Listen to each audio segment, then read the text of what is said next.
Assalamualaikum warahmatullahi wabarakatuh. Perkenalkan saya Febri Akbar. Di sini saya akan mempresentasikan hasil resume saya pada jurnal yang berjudul Pengaruh Work from Home pada Anak Usia Dini di Masa Pandemi. Sebelumnya perkenalkan diri saya terlebih dahulu. Nama saya Febri Akbar dengan NIM yang tertera dan dan pelajaran saya diampu oleh Prof. Dr. Insinyur Komriatus Solihah. Dan yang pertama yang akan saya jelaskan yaitu abstrak dari jurnal yang saya resum, yaitu penelitian ini bertujuan untuk menganalisis dan mengupas secara dalam terkait dampak wabah pandemi COVID-19 pada anak usia dini menggunakan penelitian library research atau kepustakaan. Hasil dari penelitian ini menunjukkan bahwa dampak kebijakan pemerintah untuk melakukan work from home sangat mempengaruhi ketahanan ekonomi keluarga. Dari menurunnya ekonomi ini akan muncul berbagai dampak pada anak usia dini, antara lain emosi tidak stabil, kesehatan anak terganggu, gap pembelajaran, krisis keamanan dan kenyamanan, dan juga terjadi krisis pengasuhan anak. Nah, selanjutnya ada pendahuluan. Pada akhir tahun 2019, dunia dikejutkan dengan kemunculan virus corona atau kita biasa tahu dengan COVID-19. Pada saat ini, lebih dari 114 negara telah terjangkit virus ini. Dampak dari upaya yang paling besar adalah diberlakukannya work from home. Dalam work from home ini, banyak perusahaan yang merumahkan karyawannya.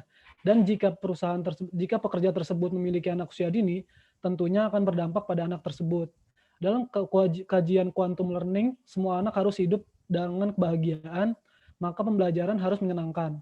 Hal ini akan mempengaruhi interaksi orang tua tersebut dengan anaknya, sehingga anak tidak dapat belajar dengan serius di rumah. Nah, untuk data per 30 Oktober 2020, di seluruh dunia yang sudah terjangkit virus corona itu ada 44 juta kasus, dan di Indonesia sendiri ada 400 juta kasus. Nah, untuk tinjauan pustaka, saya akan menjelaskan tentang apa itu corona. Corona itu merupakan jenis penyakit baru yang disebabkan oleh virus dari golongan coronavirus, yaitu SARS-CoV-2. Penyakit ini menyerang imunitas tubuh dan sistem pernapasan yang dapat berujung sampai kematian. Nah, lalu saya juga akan menjelaskan tentang work from home. Apa sih work from home? WFH sendiri adalah singkatan dari work from home yang berarti bekerja dari rumah. Secara umum, biasanya work from home diartikan dengan cara kerja karyawan yang berada di luar kantor.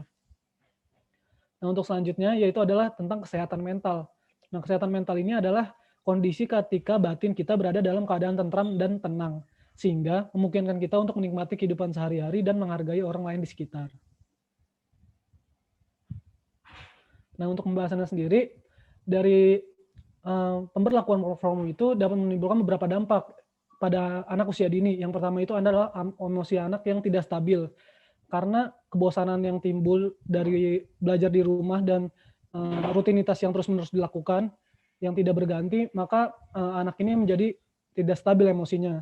Dan selanjutnya itu ada krisis gizi dan kesehatan, di mana dari pemberlakuan dari PHK dari karyawan itu juga berdampak kepada krisis gizi dan kesehatan anak, di mana kemampuan orang tua untuk mensuplai dari makanan-makanan anaknya secara bergizi itu jadi menurun.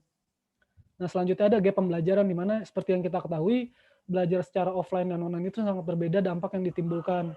Akan terjadi gap pembelajaran di situ, karena di pembelajaran online sendiri membutuhkan internet yang cepat, terus juga membutuhkan device-device yang mumpuni, dan belum tentu semua orang memiliki hal tersebut.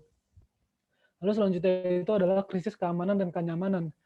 Karena intensitas bertemu dari orang tua dan anak itu semakin sering, maka akan timbul kebosanan dari anak, dan anak itu akan cenderung lebih rewel dan emosi. Dan jika anak ini jika orang tua itu tidak tahan terhadap anak yang rewel ini, nanti bisa terjadi kekerasan pada anak. Nah, kekerasan pada anak ini juga akan menimbulkan yang namanya krisis pengasuhan, di mana nantinya krisis pengasuhan ini di mana anak dari orang tua ini menjadi bingung gitu, bagaimana cara mengasuh anak di masa pandemi ini. Nah, selanjutnya itu adalah dari kepengasuhan ini itu terdapat 3 gaya. Yang pertama itu ada pengasuhan otoriter, di mana orang tuanya ini sangat strict dan tidak memberikan kebebasan kepada anak untuk mengungkapkan pendapat atau mengungkapkan apa yang dia inginkan. Jadi apapun yang orang tua katakan itu harus dituruti oleh anak. Dan yang kedua adalah pola pengasuhan demokratis, di mana orang tua dan anak ini sama-sama bermusyawarah untuk menentukan suatu keputusan, di mana andil dari keputusan anak dan orang tua itu sama-sama 50-50, seperti itu. Dan yang terakhir itu adalah pola pengasuhan permisif, di mana anak itu sangat diberikan kebebasan oleh orang tuanya, di mana orang tuanya ini tidak mengekang anaknya sama sekali, seperti itu. Nah, dari penelitian ini dilakukan dengan metode library research atau kepustakaan yang dilakukan dengan dua cara, dengan dua data. Yang pertama itu data primer yang didapatkan dari e-book dari jurnal dan UNICEF, jurnal ilmiah internasional, artikel yang berkaitan dengan anak dan COVID-19.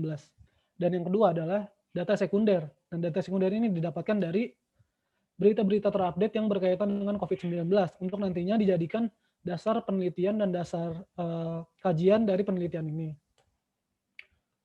Nah, selanjutnya itu ada hasil. Nah, dari kebijakan work from home ini menimbulkan krisis ketahanan ekonomi keluarga. Nah, dari krisis ekonomi keluarga tersebut muncullah berbagai dampak bagi anak-anak, antara lain sebenarnya ini adalah penjabaran dari dampak-dampak yang sebelumnya dibahas pada pembahasan. Yang pertama itu adalah terbatasnya fasilitas penunjang pembelajaran. Yang kedua itu penurunan ketahanan pangan keluarga yang berdampak kepada penurunan gizi dan kesehatan dari anak usia dini. Yang ketiga itu kebutuhan dasar anak yang tidak terpenuhi dan beralih gaya pengasuhan menjadi otoriter yang menyebabkan bahwa anak ini menjadi kurang nyaman di rumah. Kenyamanan dan keteraman anak dari rumah itu terganggu. Lalu guru yang kurang memahami e-learning dan orang tua yang kurang mengakses pembelajaran online juga menjadi masalah utama dalam pandemi ini, yang menyebabkan adanya gap pembelajaran antara online dan tidak online, seperti itu. Dan yang terakhir itu adalah anak sebagai pelampiasan emosi, di mana ini juga sangat berdampak buruk kepada kesehatan mental anak.